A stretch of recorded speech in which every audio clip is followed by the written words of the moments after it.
This story is one of the untold stories of my life, but I want to share it with the world so I can be a beacon of light for this young brother that's walking down the street at 20, 21, 22, that's having thoughts or contemplating being with a married woman. But I'm here to tell you, being with a married woman breaks homes and tears souls. So enjoy this story, and I hope it embeds its place in your heart.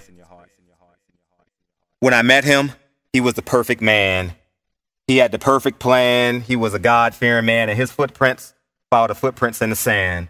But 9 years later, I don't think it's going to work out because he complains I don't work out, and his abusive language isn't helping me from walking out.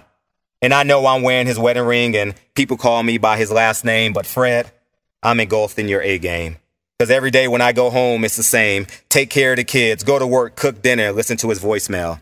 Because he never picks up the phone. But when he does pick up the phone, I ask him, what time you're coming home? And he often replies, the boss has him working overtime, or I'm with the boys and the liquor game just went to overtime. And this is why I stand before you, my Taye Diggs look-alike with an LL Cool J body, asking you to take my body and fulfill every fantasy you ever want to do with a woman. Months later, she claims she's fallen in love with me and not in love with her husband, and the only thing that's keeping them together are the 3 children. She says when they met, we were soulmates, but now we're together out of convenience. So basically, we're roommates. So Fred, continue to hold my hand and don't worry about money. My husband makes enough for both of us, because I just want us to be together. And I know it can't last forever, but running around town in secrecy and making love, winning wherever, it's helped me forget what my husband would never do. 1 year later, she contemplates divorce, because now they don't even speak, except at the end of the week or when there's a discrepancy when the bills are due. But Fred, don't worry, you're not the reason why I want to untie I do. But I do want to continue to spend time with you. I do want to continue to make love to you. And most importantly, I do want to continue to confide in you.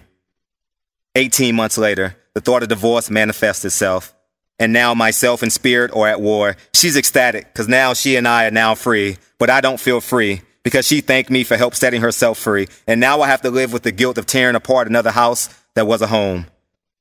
Because I can remember vividly my mother crying in the living room because the abusiveness of my father loomed large. And now I'm the genesis of another broken home, another parent going to an open house holding a purse instead of a husband's hand, another woman having to play the role of both mother and father every day, except on Father's Day. Another young man having to learn how to become a man every other weekend instead of 24 hours, 7 days a week. And finally, another little girl stripped of being daddy's little girl. And this is why when people say to me, you look like your father, I say, yeah, I know, and I even act like him too.